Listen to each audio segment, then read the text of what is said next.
Então eles estão diretamente ligados ao nosso dia a dia como cidadão e a gente nem imagina. Sim. Quando que vocês...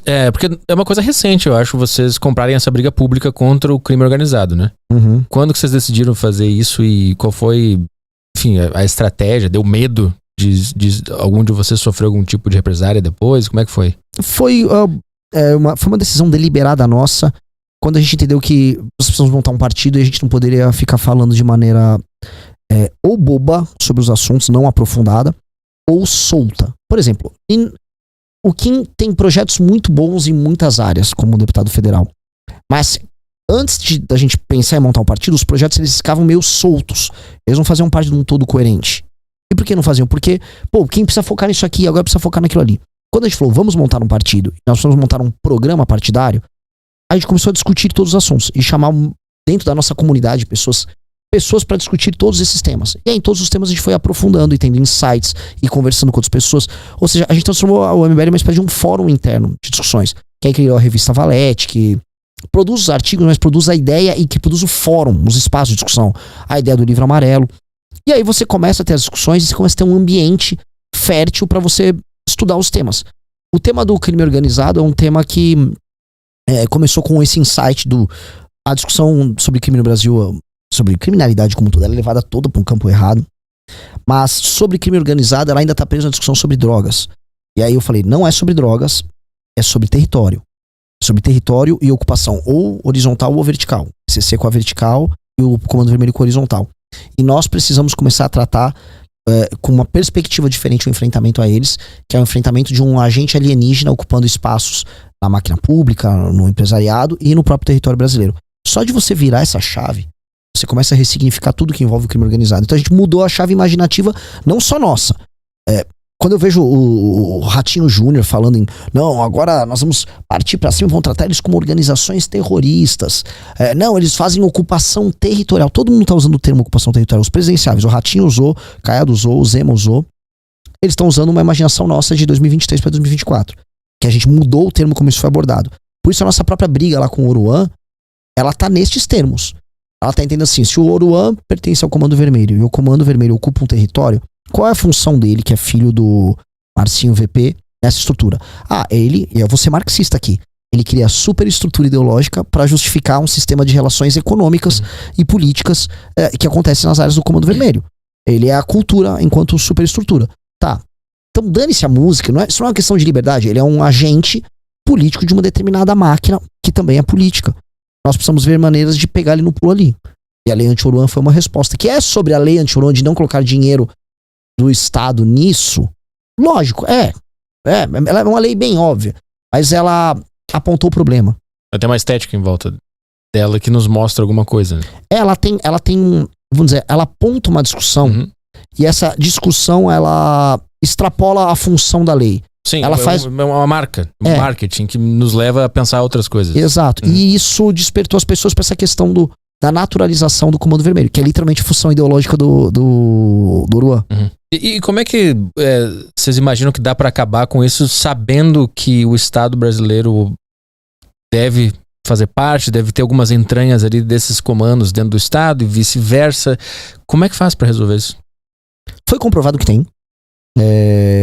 Uma série de matérias muito corajosas. Assim, se o que a gente faz é corajoso, no sentido de peitar os caras, tem alguns jornalistas que estão fazendo há mais tempo e correndo mais riscos do que a gente. Eu cito nominalmente o André Chaldes, que hoje tá no Metrópolis, foi do Estadão. A Andresa Matais também tava no Estadão e hoje tá também no Metrópolis.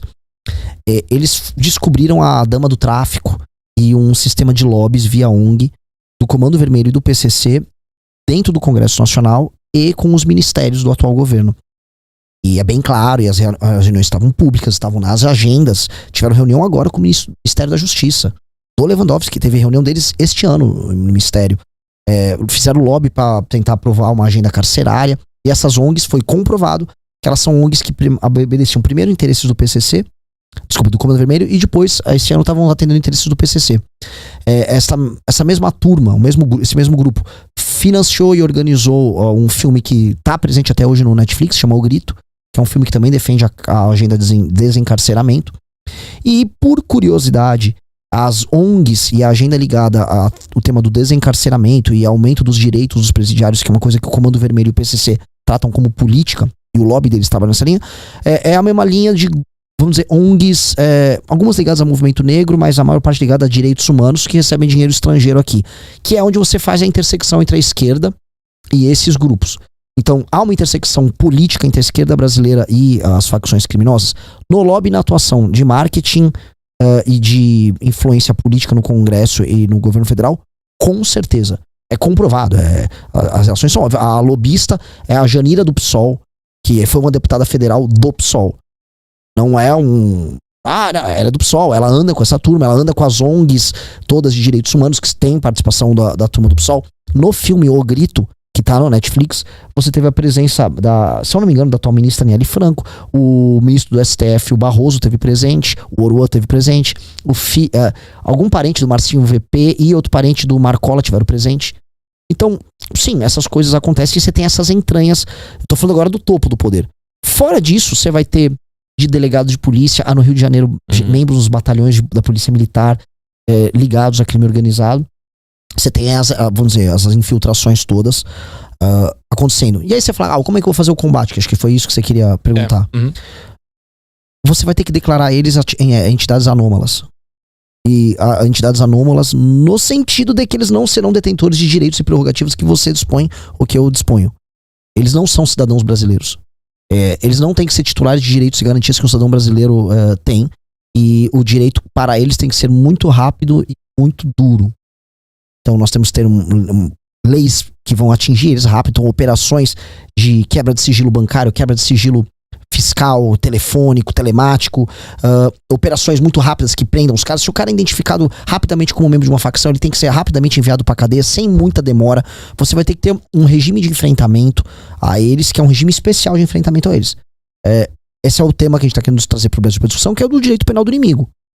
Estabelecer, olha aqui, essas pessoas recorrentemente cometem crimes, não aceitam a autoridade do Estado brasileiro.